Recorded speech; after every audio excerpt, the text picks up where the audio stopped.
you ever loved me, don't rob me of my hate. It's all I have.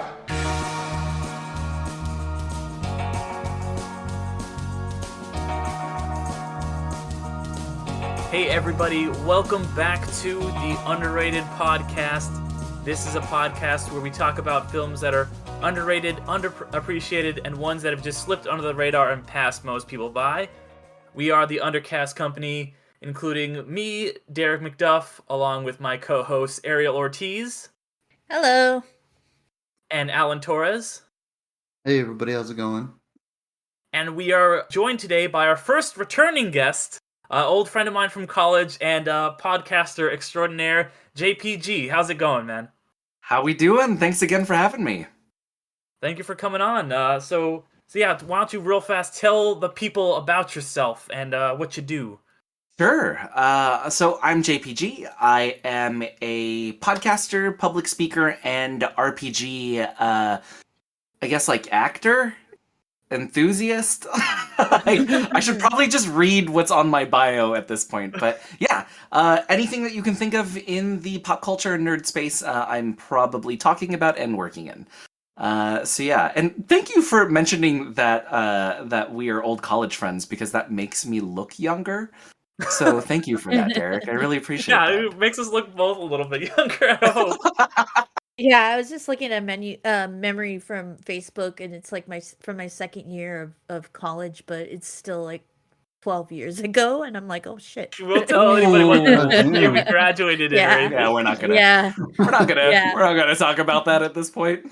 Yeah. Good thing we're here to talk about underrated films. Exactly. And today's underrated film was JPG's pick, which is the 2002 version of The Count of Monte Cristo, which is, of course, based on the 1844 novel by Alexander Dumas, starring Guy Pearce, Jim Caviezel, Richard Harris, and a number of great character actors, such as Luis Guzman, who I think is kind of the low-key MVP of this movie.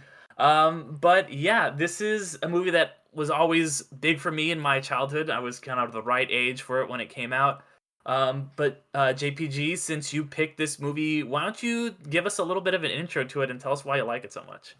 Oh God. Okay. I think this is one of the I think this is one of like the novels that has been like made and remade and reshot and repurposed the most.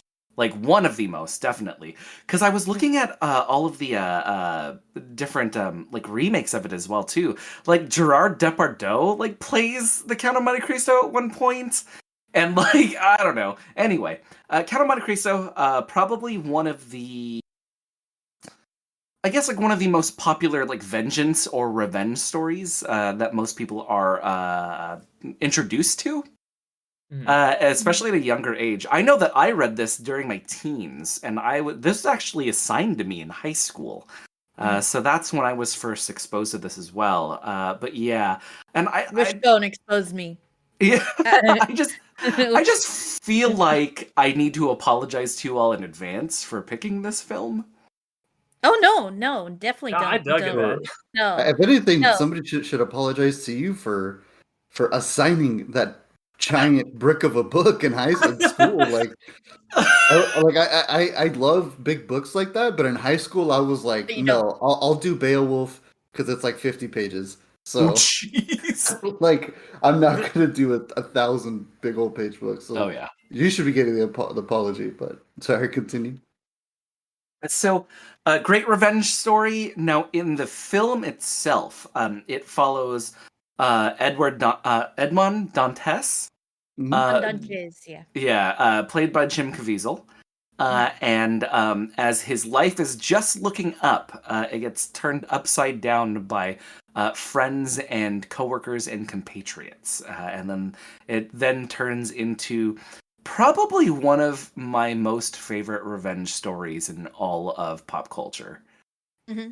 Yeah, no, it's definitely an inspiration. And while watching it this time, it's definitely, the story itself is such an inspiration to other stories to come in even pop culture. I mean, like, the whole him showing up and creating this character of the Count of Monte Cristo is like a definitely was an inspiration to Scott Fitzgerald for writing The Great Gatsby, and having that character as this like outrageous kind of like you know, person that has a past that's connected to this woman and things like that. But then there's also other instances where I was like, oh my goodness, like that's like straight out of this movie, or like that's like gets inspiration from that. And you know, even like, you know, Shawshank Redemption kind of has that moment of like, you know, Mm-hmm. digging out to Alexander get your freedom. Dumas. Hmm. And and yeah, I mean, it's just like it's along with this, and then of course William Shakespeare's stories, and then other like you know, I don't want to say ancient, but really old stories, European stories. Like they just, it just shows like how much of a influence that they have on even the storytelling of today. And yeah, this version of Count of Monte Cristo is like, you know, god tier of all the versions, you know, even Sorry Wishbone. Mhm. But yeah, it's that's the first time. Yeah, that was the first time I Ariel- ever heard of the story. Ariel, I feel like that is not the first time you've said sorry Wishbone on the show. No, it is the first time. But no, like truthfully, if you have children out there, show them Wishbone. It's such a great showing of to get your kids to enjoy literature itself. And but yeah, I digress from that. The performances on this are so good, and like Jim Caviezel, just like, I know, you know, him playing Jesus and stuff like that, he's really good really good at having this innocence of him. And so it's he plays this character so well, from like starting from being just this innocent person who very much he doesn't think anybody will do bad on him, even Napoleon Bonaparte, you know, who like, you should not have trusted Napoleon Bonaparte. But then Trusting Napoleon. Yeah, don't trust Napoleon. I mean, in any iteration of Napoleon, like from Napoleon Bonaparte yourself to Napoleon the pig in an Animal Farm, you don't trust Well, he got Napoleon. Bill and Ted into trouble too. Oh yeah, exactly. You don't trust Napoleon. But yeah, but then eventually becoming and transforming into this very jaded person who does not have any trust for most people. You know, the only people he trusts are essentially ones that he's either like, you know, tried to kill, or like Jacopo, or you know, or the ones that try to kill him, like the other pirates. And he knocks out of the park. And then of course Guy Pearce does what Guy Pearce loves, or is great at, which is playing a bad guy that you just like from the start just hate, and is such a sleazy scumbag. um so so yeah, like, and then yeah, it was very cool. Like I had forgotten that OG Dumbledore was in this, so like having him as the Mhm. mentor character, and like, and I was kind of like worried about him like crawling in the tunnels. I'm like, this man's already old and stuff. But yeah, definitely. And oh yeah, and then baby Henry, you know, The Henry Baby Carville. Superman. Henry Henry Cavill. Cavill, Hey yeah. guys, it's me, Henry Cavill. Oh. Yeah, and then there was a moment, you know, because like he like tries to in the final like fight, you know, what Climax. in the outside exterior part, like you know, he tries to go in and then Jacopo pulls him out. But like for a second I was like, no, let him go, he's Superman, kind of thing. Like, but then I remembered, oh, this is, you know, this man does not have the muscles yet. He's not He's the still Witcher, gotta get his you ass know? kicked by Daredevil in Stardust before he becomes Yeah, Superman. yeah. Oh yeah, Yeah. that's right. Yeah, he has Strong references. he has not has a coin tossed to him. So Hey. so yeah. Yeah, how dare that child grow up into that piece of man? Yeah. Right? Oh my Like, God. I'm just like Who knows how to build a PC? Who knows how Yeah, to build right. a Like PC? I look at baby photos and like I'm like, oh, that's just me. And like now it's like me, but 30 some years later. You know, like there's no, it's just like a gradient, right? Like he just got to look like that, right? No, it takes work that he Yeah. has time for. Like that's why, like, if you could, if Camille Nanjiani put it correctly. Like, I'm people paid for me to come out this way and stuff like. But yeah, You went through the great whole movie. Anthony Michael Hall glow up. Yeah, yeah. Anthony Michael Hall. That's your example. Look at the 80s and look at him like Halloween Kills. It's like, what happened to this human being? Oh, that's a Oh glow yeah, I down. was gonna You say, said well, glow yeah, up. that was a Yeah. downgrade. Yeah, He's like Yeah, a you brick said- wall, though, now, I'm saying. Oh, I was he's gonna a say, brick- in Halloween Kills, he didn't look like he was very Henry Cavill-ish at all. He was just No, in yeah. the mood to freak people out in a bar on Halloween night for some reason. With a bat. Yeah, evil Yeah, and, with a and bat. and continually say evil dies tonight. Yeah, Yeah, he Oh, wanted it man. to Don't die. even get me started on that movie. yeah. Okay, but anyway, incredible movie in my opinion, and really don't understand why it never got gate.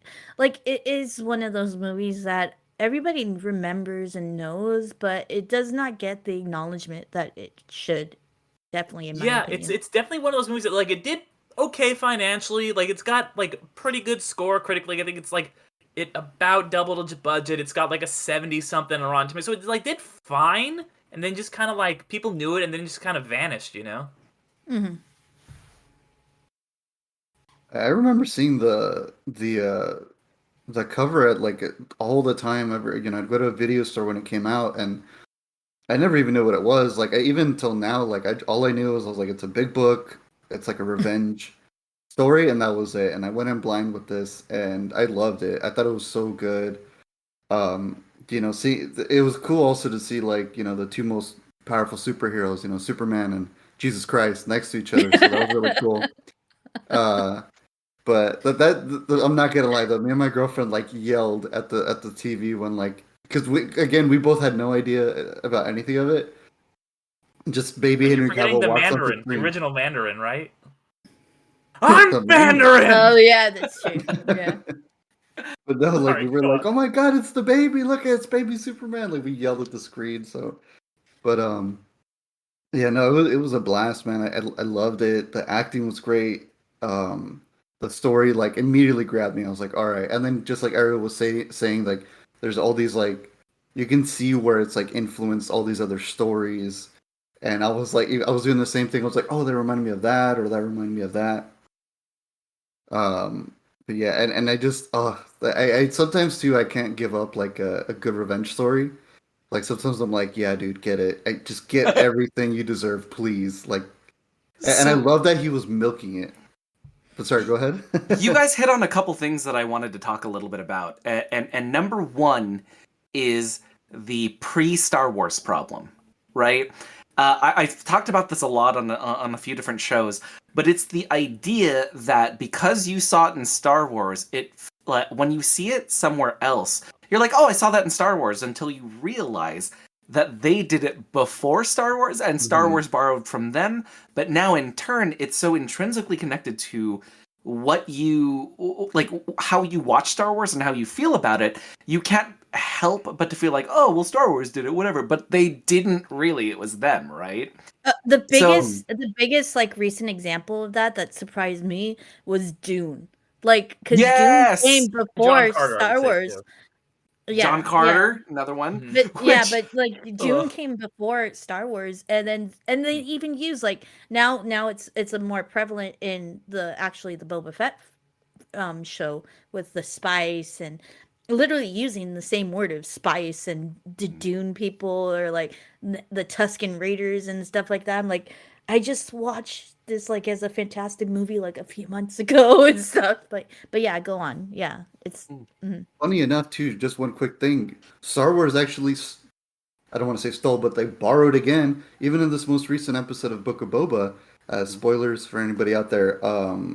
The whole Night of a Thousand Tears scene, like after, the whole, them taking down Mandalore, straight out of Terminator. oh Right yeah, out of Terminator. And I was just like, that's cool. Like they're doing that. But yeah, with this movie, that's the same thing. I kind of like to be like, all right, this book came out a very long time ago, so it's really cool. Like kind of going, it's super cool that you see it influencing things that you're so used to now. Like just like you said with the Star Wars thing, where people are like, "Oh yeah, that was a Star Wars," or "that this was in this." I'm like, well, you gotta look into it a little bit more too. You gotta give a little love to where it originally came from. I think the second part of this too is I usually like to surprise guests whenever I usually like to surprise the people that I'm on the show with as a guest, and I wanted to let you guys know, because I knew we were going to be talking about this film, I actually reread the whole book. Oh wow! Are you serious? Wow. Oh my god! So I didn't know you had to spare 3 years before the podcast. Yeah, it's been 16 years. yeah, we've been planning this for a while. We've been planning this pre-Star Wars. So 1984. So one thing that I always like to do is like, okay, are there certain parts of the film that you absolutely loved, and let me see if I can ruin it for you. Right? Because Oh, it's so man. different from the book, or Exactly. Yes. Or Yeah. what? Yeah. I think Because there's a lot of like there's going to be a lot of like Hollywood influence, right? Mhm. So I can pinpoint all of the Hollywood influence stuff if you guys would like, but mostly this is to ruin it for everybody. Well, I mean, clearly, he doesn't pull a Great Gatsby. I think he essentially just shows up, and like it takes longer for him to build up his empire. I think it goes more into detail with how he builds up this empire. I'm sure. It's not like he shows up overnight. This, I think it was like maybe like I think it calculated like 3 years since he found the gold, or roughly that, maybe 2 since he found the gold, and that he came on the scene essentially. Mm-hmm. But yeah, and I think I'm trying to, because I'm pretty sure the Wishbone version was a little bit more accurate. Yeah. Yeah.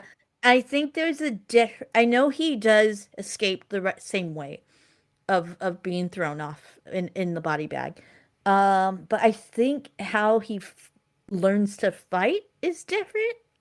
I think, or I don't know. Well, one thing that I ruined kind of for myself was, I remember when I watched it originally, like, because I was really into this movie as a kid, I would just, like, when I had the DVDs, I would just watch them and, like, watch all the bonus features and stuff. And the one thing that, like, never sat right with me, even as a 12-year-old, I was like, that's not good writing, was the fact that Henry Cavill was Jim Caviezel's son. And I was like, that's too neat, that's too clean. And then I was like watching some DVD bonus feature, and the director's like, the only problem with the book is that it's not his son. I'm like, that was great, why did you change that? Like, that was the thing that I ruined for myself by watching like the DVD bonus features, because I feel like that just makes it like too nice and easy. It's like, oh, we're all a happy family now at the end. Mm-hmm. And if it's like, it was like, oh yeah, like this is your dad. So I don't know like how like this dynamic between him and then Mercedes' son played out, because when she's like, don't kill him, he's actually your son. I'm like, well, either way,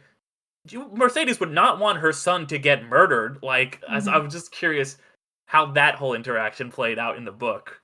Well, first and foremost, the fighting. It is implied that that the priest in the jail does teach him fighting, but the way that he doesn't outright murder anybody in the books. Like, he's not out here like dueling or whatever or anything like that. No, he gets a lot of them to just kill themselves after all of the misfortune that he gives them as well. So that was pretty impressive on that one. And then the other one with playing out. Okay, so the way that he gets to Count is it Count Mondego, right? Yeah. Yeah, so he gets to Count Mondego through he gets to Count Mondego in the film through his son, right? Albert, right? But in the book, it's he like buys an island, tricks one of Albert's friends to stop there. They become friends. Then the friend tells Albert about him. Then they all start hanging out. And now, like, these two very young boys are hanging out with this, like, rich, eccentric cajillionaire on his private island. Which, like, doesn't sit well with me, like, now. Yeah. All right? But yeah, he, like, tricks... He, like, has this whole plan where he, like, tricks the son's friend, so now the son's friend is his friend, now the son is his friend, and that's how he gets to Mondego in the first place as well. So it's even more convoluted and complicated in the book itself. Mm-hmm. Yeah, this is one of those movies where you're like, you can tell that this is like a tome of a book, and like to put it into like a 2 hour and 10-minute movie, you're gonna need to like make some edits. And that's why I think that if this had come out like today in like, you know, the 2020s, this would be absolutely be a Netflix series. This would be like a prestige, like we've got Guy Pearce and all these great actors that like do it, like, you know, doing all these roles, and it would be like 10 parts on Netflix. And which it still should be. Like, it would be awesome. I would love to see that, honestly. But I think that, there is a lot of story here, to the point where I really do feel like this is honestly 2 movies. Really, like, I feel like the first half is just kind of this like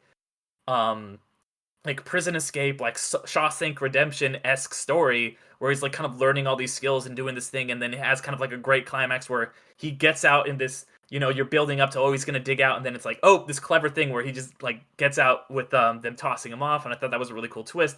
And the second half just switches gears, and it's not exactly a genre shift, but it is, I think, a big shift in the storytelling, where it's like, okay, now the second half, there's like a little interlude where it becomes like a treasure hunt, and it becomes like national treasure for like 10 minutes, and it just goes into like the second half of the movie, which is like full-on revenge story. And I really dug that, how it was kind of just like these 2 very separate stories that were connected, but each felt like its own thing, where it's like, oh yeah, Richard Harris, who is like arguably the third lead, you know, dies halfway through, and then a lot of the characters that are only in the beginning don't show up again until the second half of the movie. Mm-hmm. Yeah, and I would just want to like make a note of how incredible, like, just the speech that Jim Caviezel gives, like, once they find the treasure and stuff, and his kind of like subtle speech of revenge just like gives you chills. It's so simple, like, it's very short, but it's just like the way that he delivers it is just so much of like, oh my goodness, like, this man's gonna like is gonna like burn the world kind of thing. Like, he's just ready for that and stuff. And it's like just a testament to like, yeah, how great, you know, Jim Caviezel is in this.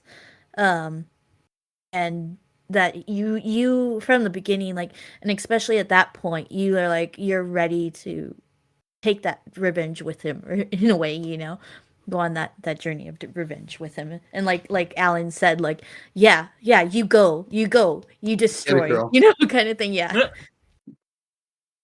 There's one thing I wanted to ask, because you're saying you're going to ruin something. So you're telling me there's no Jack Russell Terrier in the book?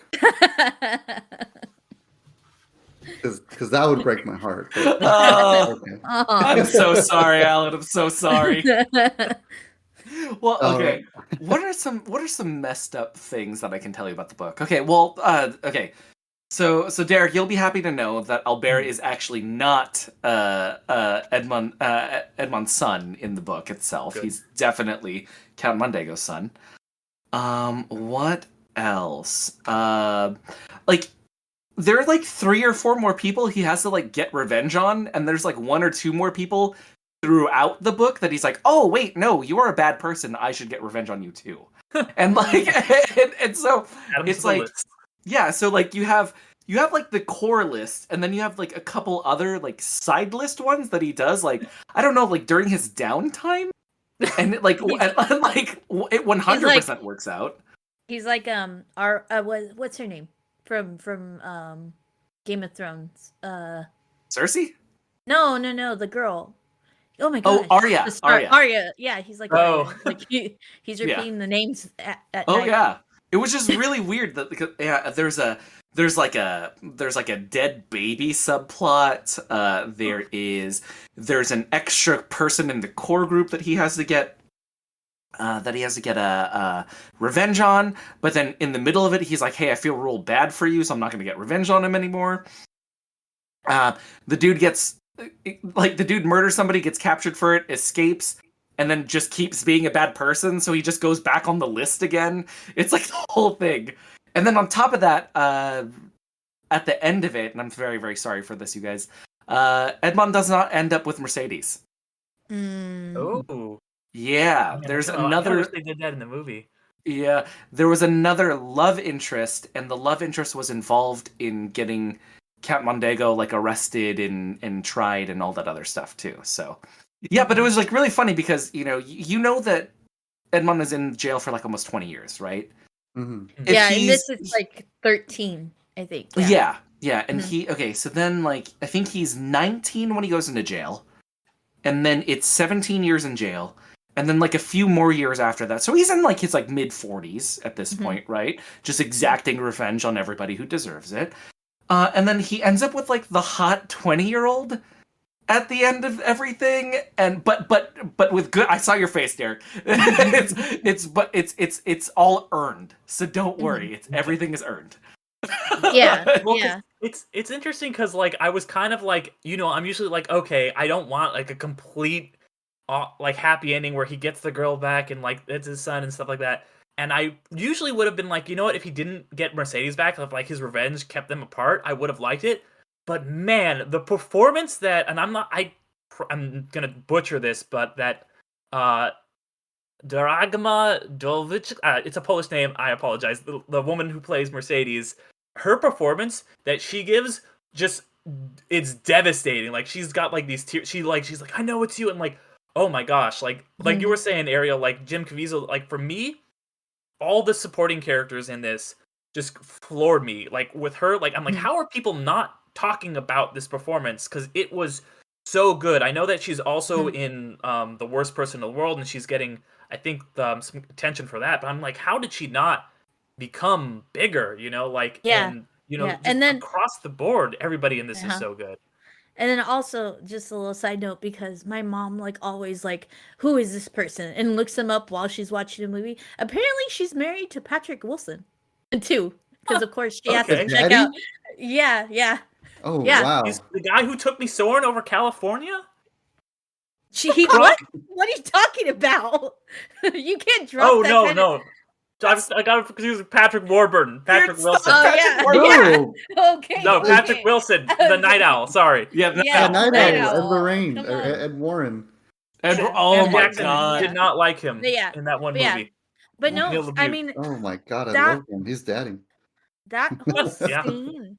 That whole scene is so like great. I think that has to be like one of the best scenes of this movie, from him entering the carriage to him leaving the carriage, essentially, because like between her performance, his Jim Caviezel's performance, and then Luis Guzman's and Jim Caviezel's performance, it's just like so like it shows like the purity of their I can't remember Their relationship. Their relationship, and just how much of like they have this respect for each other, and that like Luis Guzman's character like wants what's best for him. He doesn't want to see his friend hurt anymore. He wants his friend to live a happy life that he deserves, and he's just trying to do his best. And even in that moment, you get the feeling of like he is like just so sad, but he's like accepting of these words from his friend, because he knows that his friend's hurting in this moment. And so these words and the way that he leaves isn't really like he's putting him down, or it's such a great showing of friendship for them. And like, yeah, I just love that scene and how it's played out. Funny because when you're like a kid and you see a movie and you're like, you kind of forget that like these people who from later in life are in, like, I was like, oh yeah, Guy Pearce is in this, Superman's in this, like, Jesus is in this, and I kind of like forgot all about them. The one person I will never ever forget was in this, because like anytime I'd see him in anything, I'm like, oh my gosh, it's Luis Guzman from the Count of Monte Cristo. Like when he shows up in Community, I'm like, yes, build him that statue. He's incredible in this. Like I had like when I had the reaction that he had. Like, I am your man forever, Luis. Like he's so fucking good in this. This is a whole show talking about just underrated films and all that. Underrated, like he's the most underrated person in this whole film, right? Yeah, he really is. Yeah, and terrible wigs aside, like Yeah. we get this. We get this like small injection of humor that when we experience all of this revenge plot, we need a little bit of that humor as well. And to be quite honest, like what I would be interested in is like what scenes that they cut with him, because there's a lot of I felt like there were a lot of scenes that might not have connected as cleanly, where I'm like, he was probably in it and he probably killed it and they cut it, right? Snyder cut. Yeah, we need to see the Luis Guzman cut. Yes. Definitely, I agree with that, dude. That was probably my biggest nitpick. I was like, dude, this movie needs to be longer. I was like, it needs to at least be 3 hours because I need more. Yeah, definitely. And going back to like, yeah, it would suffice to be a really great Netflix show and yeah, I would agree going with the traditional way that the book is, and just have it more of like a, I don't want to say psychological thriller, but like his the way that he gets what he wants through like this manipulation of the system that threw him in jail, which he does. Like you get senses of that, especially with how he uses in the movie, how he uses the police and things like that. But it would be incredible to see that kind of story of just like this man who, he doesn't know how to read or write, and he is a simpleton, but then being built up and learning and gaining all of this intelligence through torment, during the time of torment for him, and using that for this revenge story. It leads up to being such an incredible story, and like Netflix has become such a incredible device to tell these types of like long form stories that really deserve this much attention. So yeah, like any Netflix producers out there, definitely put this on your list of short list of movies or series to do. Yeah, definitely. I think we're due for another good version. I don't know if this was like the last version that we got. I can't remember any other ones after this, but this definitely, this was 2002, so yeah, 20 years later. Come on. Yeah. Well, talking about the ending, and I'm curious if it ends the same way in the book, because you kind of hinted that it doesn't, but I really do love, like, it is kind of that Hollywood cliche, but that final showdown between them, like, I felt like really worked for this kind of just, like, revenge action movie, because that is such a good sword fight. Like, I was writing a list for Watch Mojo a little bit ago, like, top 10 sword fights, and that was on the list for sure, and, like, I went back and rewatched the scene just to write about it. I was like, man, this is a good fucking sword fight. Like it's got different levels, and like they think they lose their swords and they get the swords back, and he gets 2 swords, and it's just kind of like the dynamic is constantly changing, and you're seeing it from other people's perspectives, and it really works for both of their characters. I feel like this kind of conclusion, because Guy Pearce, he can get away. Mondego, like, is riding off on his horse, but just like he just can't let it go, and he just kind of holds, and he's like, he can make his getaway. He can survive, but he has to turn back. He has to be better than Dantes, and he tosses down his gun. He's like, all right, let's do this. He's like, I'm better than this guy, and he, meets his end because of that. And I just love that final, just like that little catharsis you get where he's like, all right, I'm gonna give up my revenge, but you still get to see this guy die, because Guy Pearce in this is such a shitheel. Like he plays an absolutely irredeemable person, but Guy Pearce is just so good at it. He's just like sniveling. He's just like, Mondego, I am royal, and he spits in his face. You just like, fucking kill this guy. But it's Guy Pearce. You just kind of are like, it's like Billy Zane in Titanic levels of like evil. Like. So I just really had like a fun time with that ending, and I'm curious, JPG, is it like the end? Is this a Hollywood ending they added, or was it like kind of a more like like the different ending in the book? Okay. First and foremost, you mentioned Billy Zane. Please let me know if you guys ever do the film The Phantom. Oh my God, we're gonna do it, man. I've been wanting to do it since like day one. I know it's not. I know it's not that movie, but Phantom's like a motherfucker. Yeah, so Oh! if you ever do the Phantom, please let me know. Let me be back on the show. I'll be there, man. I'll be there. Absolutely. I love that movie growing up. So Derek, this is one of those times where Hollywood executives were right. Like they were Yeah. right in order to add in. So they originally in this particular script they were actually going to have the film kind of map the novel more closely. Once Mondego finds out, he like mentally breaks, and when he gets home in order to try to like fix things, he runs into Mercedes and Albert, and they're just packed up and leaving. And that's what finally breaks him, and just puts a gun in his mouth, and that's it. Oh wow. Yeah, and like Yeah. and so when it. I think one of the best parts of that end scene is him writing back, and when he gives that line of "I could not live in a world where you were better than me." Mhm. That is so like hardcore Hollywood. I absolutely love it. Right? Like there's like whoever decided that earned their paycheck for this whole film. One Yeah. of the biggest things too is like that shot is stunning. Like I was really hoping, like because there's such a build up the whole movie of just kind of like the showdown.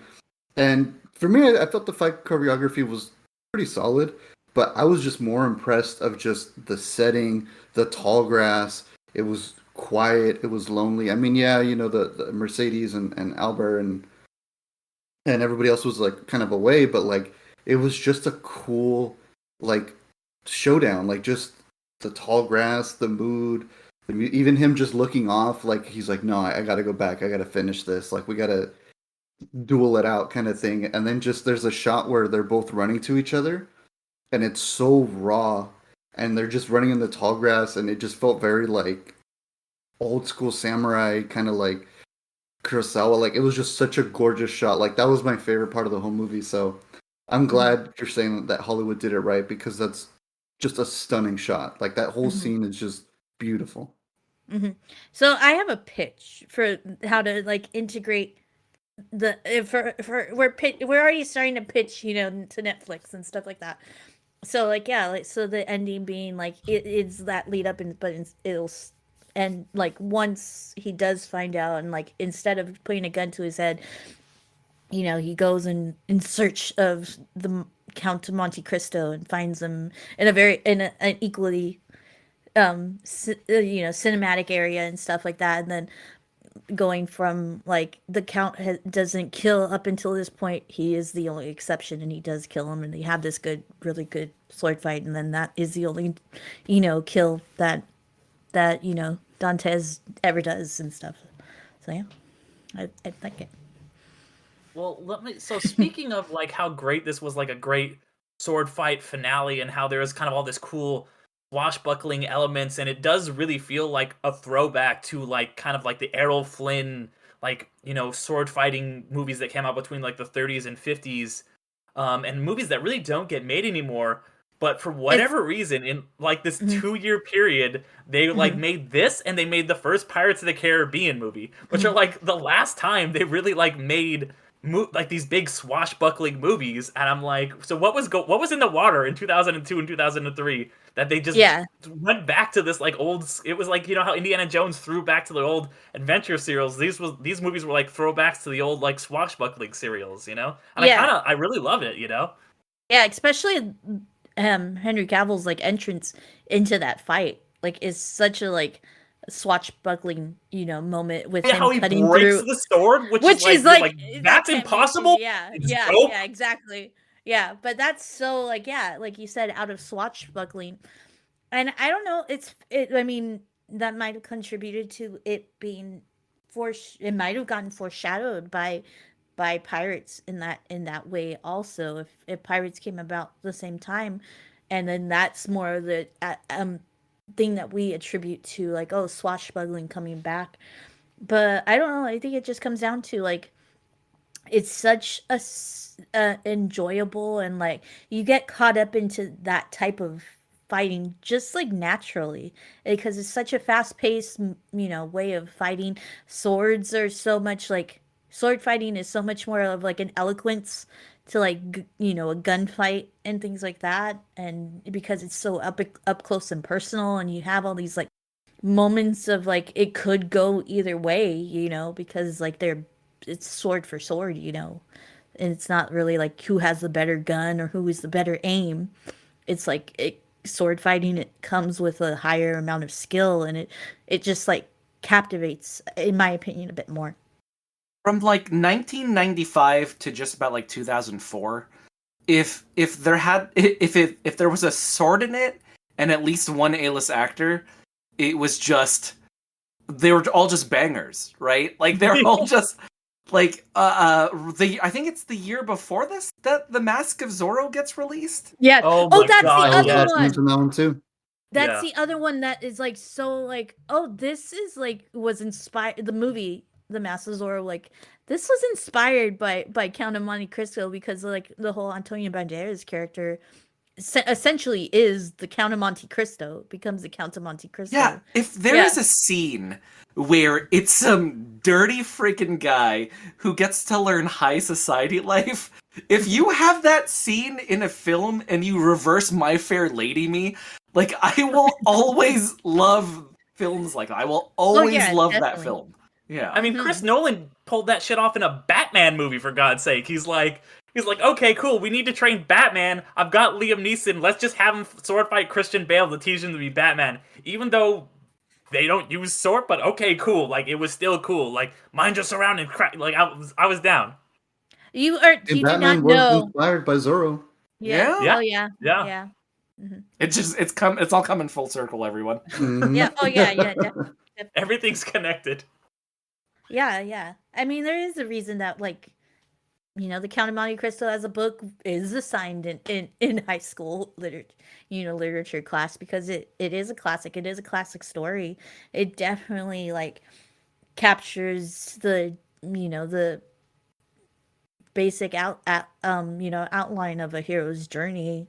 I mean, it is like, it is a staple to literature that came after it. Yeah. Does anyone know what other films came out around this time? Because this was what, 2002? Mm-hmm. Mm-hmm. Yeah. Because I know like Pirates was relative, like, because Pirates was it was the next year. So, 2003, yeah. Yeah. Okay. Oh man, you guys are gonna hate this. Okay, Spider-Man. Uh-huh. Love it. The first Spider-Man. Mhm. Oh my god. Okay. Harry Potter and the Chamber of Secrets. The Two Towers came out this year. Mm-hmm. Yeah. Attack of the Clones. Oh my god. My Catch Me favorite If You swashbuckling. Can. Oh. Underrated Christmas movie. Catch Me If You Can. I roll up. Oh, another. We're gonna have this argument. Okay. Another great sword movie, but the Eastern version, Hero, came out. Oh, all right. Oh, A Walk to Remember. You know what? No, that wins it. That wins the whole 2002. Well, also around that era, there was another big revenge film, and it's one of my favorites. I count it. It is 2 volumes, but I count them as one movie. Okay. Kill Bill. There is. Yep. Ah, Kill Bill. okay. Wow. All right. It's a good year in movies. Like, honestly. This was a good I'm one. looking at it. Gangs in New York, which is another, like, one of my favorite Scorsese movies. I know nobody talks about it, but I love Gangs in New York. Road to Perdition came out that year. Blade 2 came out that year. The great one. Yep. Chicago. Chicago, nice, yeah. Man, this is a weirdly good. Okay, you know what? Number 39 on IMDb's list. My Big Fat Greek Wedding. If you guys ever do that film, let me know. Like, no, that one's. I think that one's like very beloved. Yeah. Oh yeah, that one's just a banger in the first place. Okay, that makes me feel better. Okay. I wanted to ask you guys. I kind of already threw one out there, but I do have one that I really fell in love with. That came out a couple years ago. But what's your guys' like favorite revenge film? Oh God! Besides Count of Monte Cristo, that is besides tough. it, yeah. Oh God! Favorite revenge film. So hard. You always put me on the spot. I say this every time. What do you got, Aaron? I'm trying to. Well, okay. Does No, because that wouldn't technically count as revenge. It's revenge for like one person in the group. I love Ocean's 11. Oh, Like Yeah. both of oh, the them. Terry I know. Benedict's casinos. Yeah, there it is. Okay. Oh, I'm looking at does- the IMDb list, but one that did pop up is really good is V for Vendetta. Yeah. Ooh, that's a That's good a one. good one. Mm-hmm. Does John Wick count? Yes. Oh, yeah. Yes, Absolutely. yes. Okay, That's because Yeah. now I just want the Count of Monte Cristo with Keanu Reeves and guns. Like that's what I want now at this Oh, no. point. I'm gonna teach you was- economics, math, Yeah. language, and guns. Whoa! I don't know how well it's aged, but I loved Taken when it came out. Like I know there's been like that's kicked off a whole very tired genre now of like old man revenge movies, but like Taken is solid, you know, like Ooh. that was like what gave us old man Liam Neeson kicking ass. So Wait. I need to rewatch that, Yeah. but Taken is cool. What- Taken's a good revenge movie. A callback to a movie that we have done, The Prestige, is a revenge movie. Oh, yeah. that's a good Yeah, choice. that's a That's a good good one. choice. Yeah. That takes the cake, Best honestly. reveal of a revenge. Yeah. I'll give it to you. Yeah. I'm trying to think. Okay. Oh my gosh, Derek, what was the last one you just mentioned? Taken. Taken. Okay. There's a real. I'm sorry to take this tangentially, but also it's a podcast. But so Taken, the first one, incredible film, right? Just so good, so good. The my friends and I even will say whenever like something gets really crazy, like we'll all say good luck. Like in that one moment. I use that gif so much. Yeah. So that being said, Taken 2 was probably the biggest film letdown I've ever had in my life. Mostly because I've never seen the Avatar: The Last Airbender film. Oh, don't worry about it. So Taken 2, it takes you through. I think it's Turkey or Istanbul or something like that. And at the end of it, it's like this ridiculous jump cut, like break cut last fight between Liam Neeson and this very overweight Turkish dude in like a bathhouse, and he's in a full tracksuit and just and just giving Liam Neeson the business. And that scene, like it like haunts me. It still haunts me to this day that like Liam Neeson, how did you do all of that stuff in the first Taken, and then like a year later, you almost get beaten by a Turkish dude in a bathhouse, full tracksuit. Yeah, no, Taken 2 is awful. Like it is. I remember like being all in, and like I was at college when it came out, and like everybody was like, "Oh my god, this new Liam Neeson movie, it's incredible," you know. And then like Taken 2 comes out a year later, and everyone's like, "What is this?" And like I was like, "No way, I'm gonna watch Taken 3 after this." Sadly, Spider-Man 3 was my like fall from grace movie. I love Spider-Man. That's a good revenge. That's a good revenge movie right there. No, he puts dirt in his eye. No. Stop. I really like Spider-Man 3. I love It's Spider-Man not a perfect 3. movie, but it's I think it's fun. because it's because of that. Like I rewatched it for you know the lead up to No Way Home, but it's just that memory. JPG was saying is like it's just that like you're going in with expectation and just being so disappointed, and that's my movie. Sadly, I mean it doesn't it's just that's the movie that. You gotta rewatch it. You gotta rewatch it sometime. I did rewatch it. Oh, you I just did said rewatch that. it like a All month or a couple of months ago. Yeah. So I'm still on the Spider-Man 3 is great train. So I think I'm the only. Okay, so if we're talking about Spider-Mans, Spider-Man 2 and Alfred Molina in that film is just incredible, right? Oh no, yeah. We shouldn't be allowed to write villains. Like, okay, I have three villains, and they're all Marvel villains, just because I've been on the this Netflix Marvel watch through. Okay, so number one, like Alfred Molina's Doc Ock, like you should not be written that good, right? Mm-hmm. Number two is Kingpin, Yep. And then number Yep. 3 is Killmonger. No, not Killmonger. I'm sorry. Mm. Killgrave, the Purple Man Killgrave. in Yeah, Purple. Jessica Oh Jones. Oh wow! yeah. Yeah. Hell yeah! Yeah. Purple Man So is yeah, the best. Oh my god! I Yeah. never ever wanted to be afraid of what's Matt Smith? Right? No, No, not no, Matt no, Smith. David no, no. Tennant. No, David Tennant. Thank Because you. Matt Smith is the one. Yeah. Oh my Yeah, god! Matt Smith's my boy. I just Yeah, had like I love, 3 David nerd Tennant. tangents right that. I'm so Yeah. sorry, guys. It's okay. No, you're Yeah. good, you're good. Yeah. I never wanted to be afraid of David Tennant, and now I Mhm. am. Like, if I ever met him in real life, I would probably run away. No. I don't like Doctor Who, so I only know him as that creepy Jessica Jones mind rapist and also the horrible Snake Man from Harry Potter. That's all. Oh no, he's so So- sweet in so Doctor Who. He's the brilliant. sweet. He's so So sweet and love him. smart. Yeah. Oh Hello, god. Monte. He's Scrooge McDuck. You Oh, go he watch is Scrooge. Oh DuckTales. yeah, that's Oh, yeah. right. Go watch Which- DuckTales. Yes, it's beautiful. Which, if you It's the have best. not seen DuckTales, I will argue it is one of the best cartoons in the last 5 years. Yeah, it's Okay. definitely Gravity Falls and DuckTales are up there. I mean, Yeah, oh god, you're gonna be real mad at me. I still haven't seen Gravity Falls. it's okay. It's okay. You'll Don't worry, see I it. haven't seen it by either. the end of it becomes, Yeah. like one of your favorite shows. Yeah, Anyway. but DuckTales, I highly recommend DuckTales. That's Mhm. another great one. Such Oh, a God. perfect. Yeah, I Okay. could go on and talk about DuckTales all day long, but yeah, go ahead. Yeah. We should probably get back to Count of Monte Cristo. Yeah. Yes. Full No tangent. worries. I was gonna throw it out there just as a.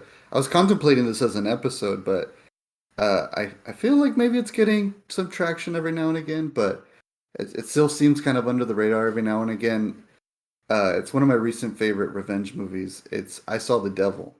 If you want a I know- revenge movie, I've heard of. I haven't seen it, but I heard the story, and like even then, like even knowing the story, I'm like I need to watch that movie. Yeah. it's an amazing like South Korean like thriller revenge movie, borderline horror film. Like it's like it just takes revenge like to the max. Like it's like the villain deserves it, but you're just like, damn, dude. Okay, like, all right, you got to slow down. Maybe, And he's yeah, like, maybe nope. chill out a little bit. Yeah, it's so powerful and emotional, and it's just like it kind of also is kind of cathartic because sometimes you just want that revenge where you just want to be like mean and like sadistic, and like that's essentially the protagonist. Like he just takes it to another level, and it's emotional and powerful and just brutal. Like that it's.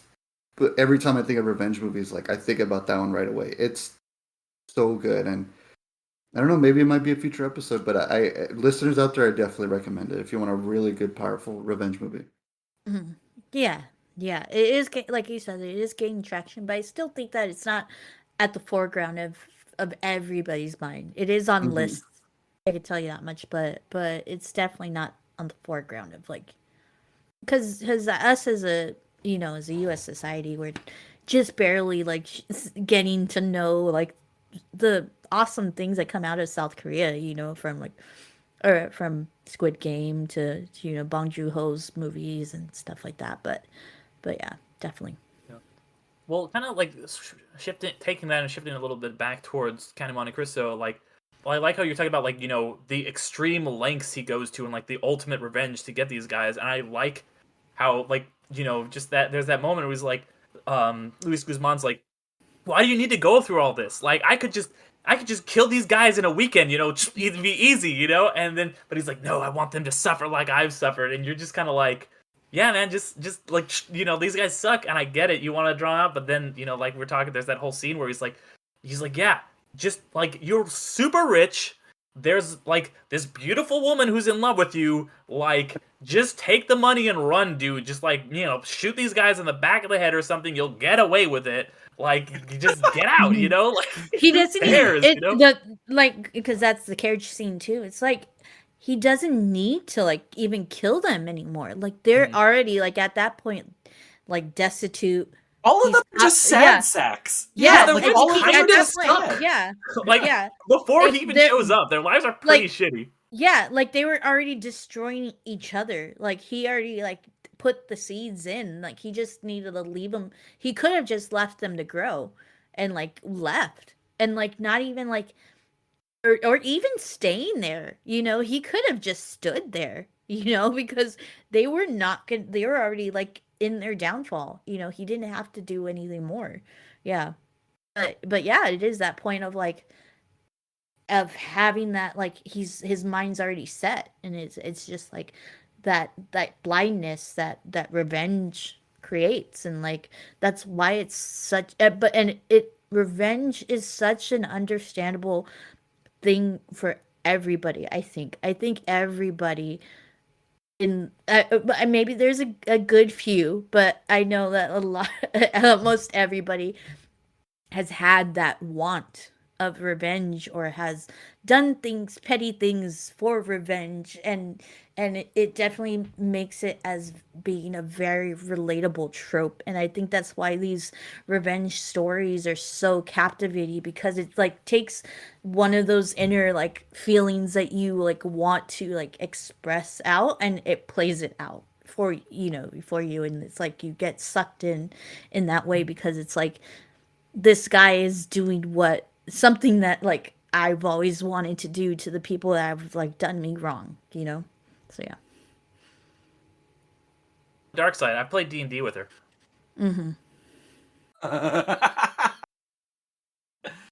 Well, one question I was going to ask JPG about like the kind of structure of the book, is it like the movie where it's like the first half is kind of like this prison escape thing and then the second half is, you know, this revenge story? Is it kind of like split like that, or is like one side more weighted than the other? I would say that the time jump is a little bit less inconsistent in the books, right? Because it's very much, okay, this is what's happening. You get into jail pretty, like, you get in jail pretty quickly, and then you also get out of jail pretty quickly, but there is, like, a gigantic amount of time that lapses, right? And it's more so that, like, if let's say the book is like 1,000 pages, right? I would say that, like, from page 200, like, onward, we're like deep in revenge at this point. Okay. Like all the everything's enacting. You see that these people who wronged him are kind of separated all from each other, but then are also just like weirdly entangled in each other as well. Gosh. There's an extra person in the core group. I had mentioned that before. Danglars, who owns the Shipping who owns, company. like the shipping company. Yeah. There's like a plot where like he's like married and then his wife dies and then he remarries this like super rich widow. So now he's even more rich and he's doing the best out of everyone. And then that widow bangs the chief prosecutor, Villefort. Mm-hmm. And they were doing it for years, and then there was like a secret baby from that. What else? Mondego, after he betrays his friend, also goes to I think it's like somewhere in the Middle East or something like that, and he betrays like a sultan. Mm. And so then that's like another thing where I was like, dude, you just like to make friends and screw them over at all points, right? Yeah, and so that comes back and bites him in the ass, and but it's very much okay. Well, Count of Monte Cristo gets in this way, and then he like makes two friends, and then makes another friend, and that's how it gets to the person he's getting revenge on. Yeah. And then along the way, he's like, "Wait, no, you suck too, so I'm getting revenge on you." And there is a moment though. There are moments in the book where there's very much like a religious slant to this film, right? Mm-hmm. Oh yeah. Yeah. And it's with the Count of Monte Cristo as the novel, it's not just a revenge tale, but it's a morality tale as well. Mm-hmm. Because he actually does kind of quit on the whole revenge thing when somebody innocent dies from like all of his machinations and stuff. So I thought that was very interesting. And there are like all these other really cool characters that I wish I would have seen.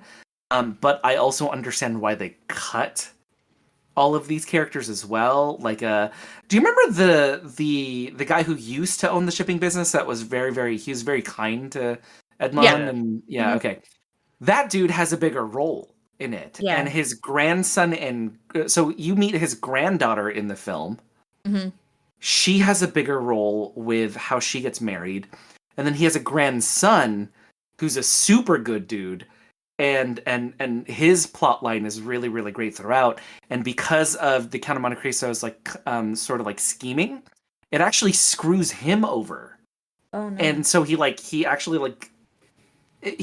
commits to like making sure that his life is better now too. So that's the one where I was like, I really wanted to see it on film, but I understand why they didn't do it. Mm-hmm. Yeah. Mm-hmm. Definitely. Mm-hmm. Netflix. Yeah. Well, guys, any final thoughts on 2002's Count of Monte Cristo before we wrap things up here? I know we touched on a lot already. Mm-hmm. Yeah, it's definitely a hidden, a forgotten gem for the most part of a very like iconic classic story. And while it does take liberties, the liberties that it does take, like overall, like they make it make sense. They make this story that that's was so gigantic, like flow incredible, and kind of like it has some kind of inconsistencies that might have like it might have been better the original way, but overall it just plays out in such a incredible way. And like not just with the story, but also the characters are just so well developed. And even with the limited time that they're given, like kudos of acting, kudos to Henry Cavill for like just deeply showing like how much of disappointment he has when like and how much like he does truly love his father. And he doesn't like express that with words. He purely expresses that with emotion on his face, like in the party, and then like other moments of like and things like that. And yeah, it's just definitely, you totally understand why these actors like in their future careers like became such iconic actors, and have like so much recognition. And I Yeah. will say too that like we were kind of touching on earlier about how like this was such a solid year in film, and there's so many like thought pieces and like books and whole podcast devoted to 1999 being like the greatest film year ever. But like maybe let's consider 2002 for a second, because along with this one and all the other ones you named, JPG, I just want to throw out a couple more movies because I brought up the Letterboxd here that I really enjoy that came out this year. You also got 28 Days Later, Lilo Good and Stitch, lord.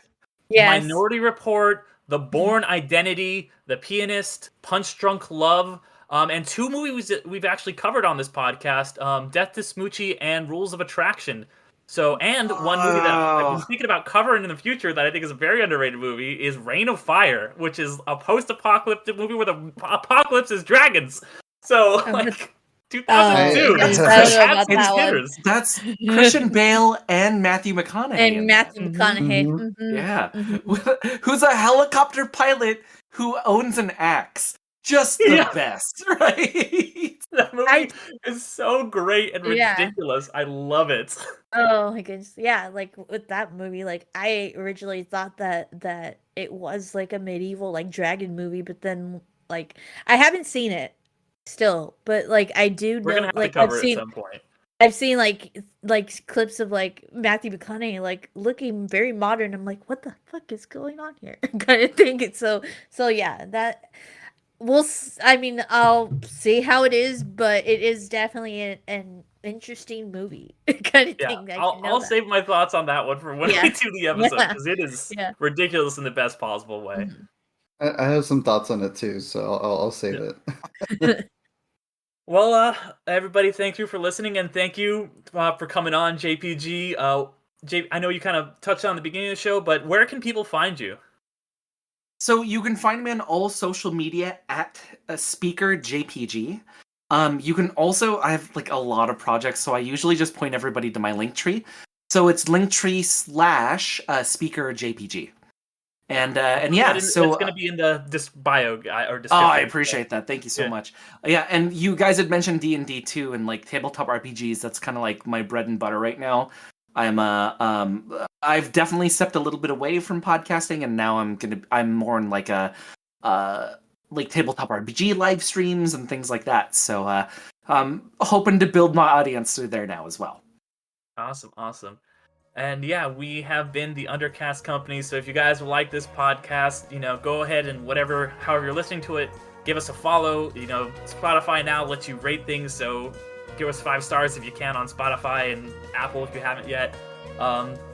We do a couple other things. We do a podcast on Marvel movies whenever they come out called Infinity Stones and Dragon Bones. And Ariel also does a monthly podcast where she introduces people to movies that they should have seen by this point, or vice versa. Sometimes people introduce Ariel to those, called You've Never Seen with ? But yeah, we do a bunch of different stuff, so check us out at Undercast Company on all the socials. All the links will be below for us as well as JPG.